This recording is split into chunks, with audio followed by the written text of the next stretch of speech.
तरफ से काफी सारे उनको प्यार भी मिले हैं।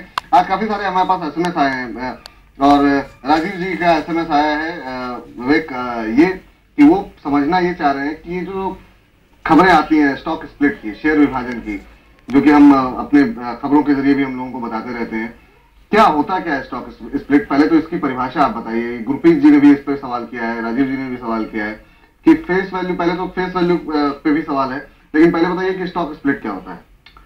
शुक्रिया विपुल। अगर देखें तो स्टॉक स्प्लिट समझना, फेस वैल्यू को ही पहले समझना पड़ेगा, क्योंकि हम देखें कि स्टॉक स्प्लिट होता क्या है। बेसिकली स्टॉक स्प्लिट एक शेयर का विभाजन कई हिस्सों में कर दिया जाता है। उसकी महत्वता समझेंगे, लेकिन जब तक हम फेस वैल्यू नहीं समझ पाएंगे, जब तक हमें शायद शेयर विभाजन पूरी तरह से क्लियर नहीं होगा। तो पहले मैं फेस वैल्यू बताना चाहूंगा कि फेस वैल्यू क्या होता है। फेस वैल्यू होता है एक कंपनी जो अपने शेयर की न्यूनतम वैल्यू निर्धारित करती है, यानी कि जो शेयर कैपिटल होती है उसमें जितने number of share company market में देती है, चाहे वो प्रमोटर को दे या वो FIIs को दे, DIIs को दे या रिटेल निवेशक को दे, तो जितने शेयर कैपिटल शेयर कंपनी अपने जारी करती है उसकी फेस वैल्यू से मल्टीप्लाई हो जाता है, और वो शेयर कैपिटल, जैसा कि हमने पहले भी प्रोग्राम से बताया कि आप शेयर कैपिटल देख सकते हैं बैलेंस शीट में जाके कंपनी की, तो शेयर कैपिटल की वैल्यू वहां से निकलती है, और जो वैल्यू निकाली जाती है वो फेस वैल्यू के आधार पर, यानी कि जो कंपनी ने अपने शेयर की न्यूनतम वैल्यू निर्धारित की है। न्यूनतम वैल्यू किस आधार पर तय की जाती है और न्यूनतम वैल्यू का अर्थ क्या निकाला जाए? देखिए विपुल, जो जनरली अपनी कंपनी कुछ एक वैल्यूएशन के आधार पर न्यूनतम वैल्यू निकालती है, और उस पर कुछ एक कंपनियां प्रीमियम भी चार्ज करती है। जैसे कि हम IPO में देखते हैं, हम देखते हैं कि मान लीजिए एक कंपनी जिसका कि IPO 100 रुपए के भाव पर आया और उसकी हम फेस वैल्यू देखते हैं कि 10 रुपए है। इसका मतलब है कि कंपनी का जो न्यूनतम शेयर प्राइस है वो तो 10 रुपए है, लेकिन कंपनी अपनी वैल्यूएशन के आधार पर कि कंपनी वैल्यू लगा रही है, इन्वेस्टमेंट बैंकर से ये सारी वैल्यूएशन निकलवाई जाती है, और इन्वेस्टमेंट बैंकर ने वैल्यू निकाली कि कंपनी की 100 रुपए प्रति शेयर पर ये शेयर जारी होने चाहिए, तो 90 रुपए का प्रीमियम कंपनी शेयर धारकों से प्राप्त करती है। तो इसका मतलब है कि 10 रुपए की मिनिमम वैल्यू है प्लस 90 रुपए का प्रीमियम। अब वो शेयर हो सकता है कि जिस तरह से हम IPO का हाल देखते हैं आजकल कि 100 रुपए का शेयर इश्यू प्राइस रहा और शेयर लिस्ट हुआ 80 रुपए पर और गिरते गिरते वो 20 रुपए तक आ गया, लेकिन उसकी न्यूनतम वैल्यू अभी भी 10 रुपए बरकरार है, और जो इश्यू प्राइस जो प्रीमियम था वो आपने ज्यादा दिया है। मतलब कहने का मतलब इसका सीधी बात ये निकाली है कि जो फेस वैल्यू है, अगर बाजार में गिरावट आती है, शेयर प्राइस में गिरावट आती है, फेस वैल्यू में कोई बदलाव देखने को नहीं मिलता है, फेस वैल्यू सेम रहती है। बिल्कुल, और इसका मार्केट वैल्यू से कोई लेना देना नहीं है। ये सिर्फ फेस वैल्यू जो कंपनी ने न्यूनतम वैल्यू निर्धारित की है, मार्केट वैल्यू उससे ज्यादा या कम भी हो सकती है। कई शेयर होते हैं जो कि उससे नीचे भी आ जाते हैं। जी चलिए, अब बातचीत करते हैं अब शेयर विभाजन की। फेस वैल्यू हमें समझ में आ गया कि किसी शेयर की जो न्यूनतम वैल्यू होती है वो फेस वैल्यू तय की जाती है। शेयर विभाजन पे कंपनी को क्या फायदा होता है, क्यों किया जाता है, और लोग इसका क्या मतलब निकालें? स्टॉक स्प्लिट क्यों किया जाता है और स्टॉक स्प्लिट की परिभाषा क्या होती है, ये बताइए।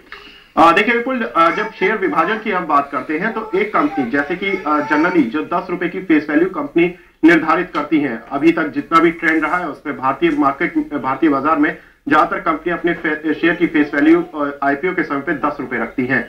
अब जब वो शेयर बढ़ते बढ़ते मान लीजिए 2000 या 3000 का हो गया या 1000 रुपए का किसी भी रेंज में चला गया, तो शेयर में लिक्विडिटी कम हो जाती है, यानी कि रिटेल पार्टिसिपेशन उस शेयर में कम हो जाता है, क्योंकि लोग जनरली इतना बड़े शेयर में निवेश नहीं कर पाते हैं।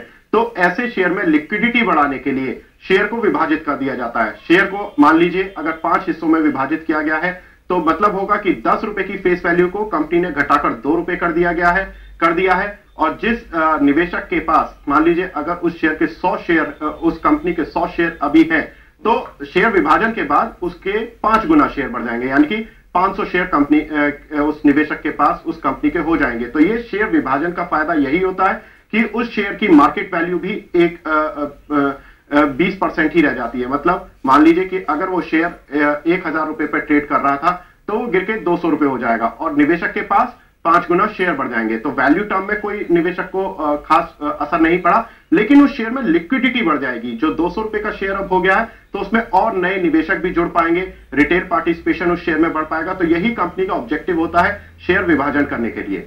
ये एक बात और जानना चाहेंगे यहाँ पे आपसे कि मान लीजिए कि अगर किसी जैसा कि आपने कहा कि IPOs में ज्यादातर फेस वैल्यू 10 रुपए रखी जाती है, उसको विभाजित करके उसे 2 रुपए फेस वैल्यू की गई, दोबारा अगर वो शेयर 1000 रुपए के आसपास पहुंचता है, फिर अगर दोबारा उसे विभाजित किया जाता है, फिर 1 रुपए फेस वैल्यू हुई, क्या कोई इसकी कोई न्यूनतम क्राइटेरिया है कि नहीं, इससे नीचे फेस वैल्यू नहीं जाने देंगे? बिल्कुल, 1 रुपए से नीचे जनरली नहीं किया जाता। और अगर ऐसी कंपनी लगातार जो अच्छा प्रदर्शन करती है, फिर उनके पास सिर्फ एक ही ऑप्शन रह जाता है। वो ऑप्शन होता है कि कंपनी बोनस भी इस बीच में देना शुरू करती है, बोनस के जरिए निवेशकों को फायदा पहुंचाती हैं। हालांकि जब शेयर विभाजन की खबर आती है तो जनरली शेयर इस एंटीसिपेशन में काफी तेज हो जाता है कि शेयर विभाजित होगा, इसमें लिक्विडिटी बढ़ेगी, इसलिए जनरली कुछ एक रिटेल पार्टिसिपेशन उस शेयर में ऑलरेडी बढ़ जाता है। और जैसा कि आपने बताया कि उस शेयर को अगर 1 रुपए की फेस वैल्यू आ गई है, अब भी वो ऊपर है काफी काउंटर, तो फिर उसमें स्कोप ज्यादा नहीं बचता, फिर उसमें सिर्फ बोनस शेयर या कैपिटल में फिर ज्यादा बढ़ाकर किसी राइट्स इश्यू के जरिए या बहुत तरह के प्रकार होते हैं जिसके जरिए इक्विटी बढ़ाई जा सकती है। चलिए, तो उम्मीद करते हैं कि जो हमारे दर्शक हैं उनको ये बात समझ में आ गई। बहुत सारे लोग सवाल करते हैं कि हमारे शेयर की वैल्यू 500 रुपए थी, स्टॉक स्प्लिट अगर बीच में होता है बहुत पैनिक हो जाता है। तो ऐसा है कि अगर स्टॉक स्प्लिट हुआ है तो आप जो आपके ब्रोकर हैं आप उनसे बातचीत कीजिए, आपके अकाउंट में जो आपका डीमैट अकाउंट होगा उसमें जो बढ़ी हुई संख्या होगी शेयरों की वो जो है आपके अकाउंट्स में आ जाएगी। तो इसके लिए आपको पैनिक करने की आवश्यकता नहीं है। एक रिकॉर्ड डेट तय की जाती है, जिसके लिए एक रिकॉर्ड डेट निर्धारित की जाती है जिस पर शेयर विभाजन होता है, और उस दिन जो है या उसके कुछ दिन में आपके डीमैट अकाउंट में वो शेयर ट्रांसफर हो जाएंगे, वो शेयरों की संख्या बढ़ जाएगी। तो इसलिए अगर आपकी शेयर वैल्यू स्टॉक स्प्लिट की होने की वजह से या शेयर विभाजन होने की वजह से कम होती है तो आपको घबराने की कोई आवश्यकता नहीं है। बहुत बहुत शुक्रिया विवेक। उम्मीद करते हैं हमारे दर्शकों को ये आज का जो टॉपिक था शेयर विभाजन और फेस वैल्यू, ये दोनों चीजें समझ में आ गई होंगी। साथ ही अपने दर्शकों को हम ये भी बता दें, आपके पास भी अगर कोई सवाल है तो आप बिल्कुल जो है हमें पूछ सकते हैं। कोई ऐसी टर्मिनोलॉजी जो आपको समझ में नहीं आती है, शेयर बाजार में कुछ भी आप पूछना चाह रहे हैं, तो पाठशाला हमारी खास पेशकश है। मिड कैप पाठशाला लिखिए, मिड कैप पाठशाला MIDCAPPA लिख करके अपना सवाल लिखिए और अपना नाम, अपने शहर का नाम अवश्य लिखिए और हमें भेज दीजिए 57575 पर। और आज की पाठशाला आपके लिए कितनी फायदेमंद रही, क्या रिस्पॉन्स आप देना चाह रहे हैं, क्या कुछ चीजें समझ में नहीं आई, हमें फेसबुक पर भी रिस्पॉन्स दे सकते हैं। मिड कैप बाजार हमारी आईडी है, मिड कैप बाजार के जरिए आप हमारे साथ जुड़ सकते हैं और अपने सजेशन दे सकते हैं और आज की पाठशाला पर आप अपनी टिप्पणी दे सकते हैं। कुणाल, पाठशाला पे आपकी प्रतिक्रिया जानना चाहेंगे क्योंकि पाठशाला जब से हमने शुरू की है आप पहली बार हमारे साथ जुड़ रहे हैं और आज जिस टॉपिक पे हमने चर्चा की उसमें कुछ ऐड करना चाह रहे हैं आप? देखिए विपुल, मैं समझता हूँ कि जब कभी भी कुछ एक इवेंट रहता है या ट्रेनिंग प्रोग्राम रहता है तो काफी सारे क्लाइंट्स मिलते हैं जो ज्यादातर लॉस के अंदर रहते हैं। खास करके जो ट्रेडिंग करते हैं क्लाइंट्स, 90% ऑफ देम जो होते हैं वो लॉस कर रहे होते हैं और उसका जो सीधा रीजन होता है वो यही रहता है कि जो नॉलेज होता है वो बहुत ज्यादा नहीं होता है उनके पास। काफी समय कॉल क्या होता है, पुट क्या होता है, कुछ एक टर्मिनोलॉजी जो उन्हें नहीं पता है उसके अंदर वो लोग निवेश करते हैं और वहां पे वो फंस जाते हैं। तो आपने जो ये इनिशिएटिव लिया है मैं समझता हूँ कि वाकई बहुत शानदार इनिशिएटिव है। इनफैक्ट मैं समझता हूँ कि इंस्टेड ऑफ लास्ट 15 मिनट्स उसको लास्ट आधे घंटे का कर देना चाहिए ताकि ज्यादा से ज्यादा फायदा इन्वेस्टर्स को और ट्रेडर्स को यहाँ पे मिल पाए।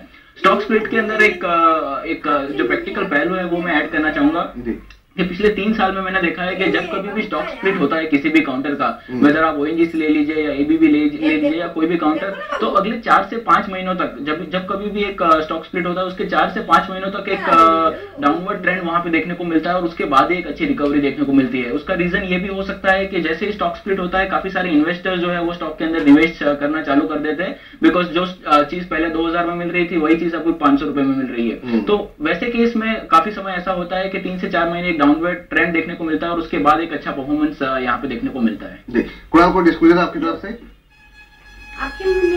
जो भी स्टॉक्स हमने डिस्कस किए हो सकता है कि मेरी पर्सनल या हमारे क्लाइंट्स की वो स्टॉक्स के अंदर पोजीशन हो। बिल्कुल। चलिए कुणाल जी, बहुत बहुत धन्यवाद, बहुत बहुत शुक्रिया आपका पूरी चर्चा में जुड़ने के लिए और हमारे दर्शकों के प्रश्नों को उत्तर देने के लिए। चलिए इस बीच जरा बाजार की स्थिति का जायजा लेते हैं। क्या